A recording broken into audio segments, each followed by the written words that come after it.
A big shout out and thank you to Dave Moscato with American Atheists for tweeting our page on the American Atheists Twitter. Quick plug regarding social media.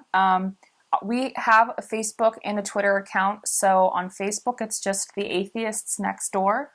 At Twitter, it's the Atheists ND. So one thing that we were going to do at the convention was to have our table set up and have like lights and a camera and give people the opportunity to kind of talk into a camera and maybe tell their story a little bit. But somebody was already actually doing that at the convention, which is a really cool idea. Openlysecular.org. And I got a chance to sit down with them and kind of share my story and where I came from. And one of the big things about the project was, they want to encourage people to live openly, to be out of the closet, so to speak.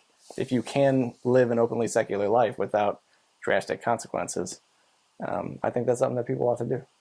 So my geek starstruck moment at the conference was when I got to meet Reverend Barry Lynn, the executive director of Americans United for the Separation of Church and State. He said, "Well, I've heard of you." And I said, "Well, that's good. I think you're the only one here who has." He admitted to not ever having checked us out, which was totally fine.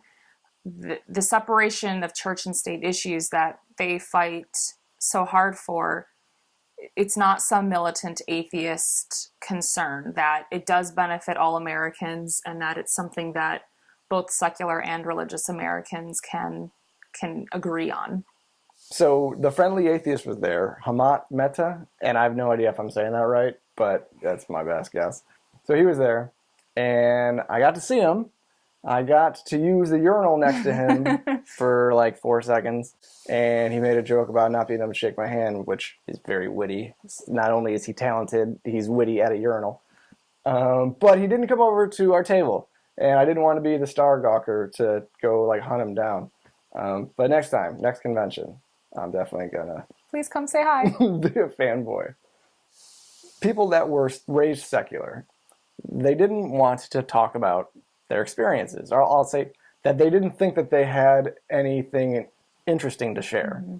And then we talked to them for 30 seconds and they would have amazing stories that just wasn't, escaping from a cult, but it was still awesome stories in their own right. Mm-hmm. There's probably, a significant percentage of people that carry this around with them that think that they don't have anything to offer when they totally do.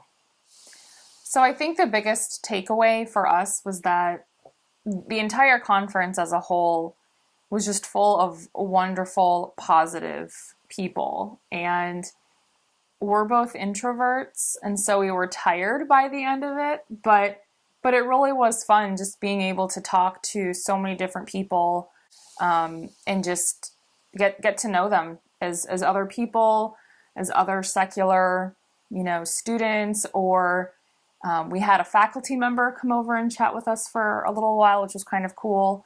But it was just nice having that sense of community, and that it was just very, very positive and uplifting. I'm CL O'Hanlon. And I'm Bridget O'Hanlon, and we're the Atheists Next Door.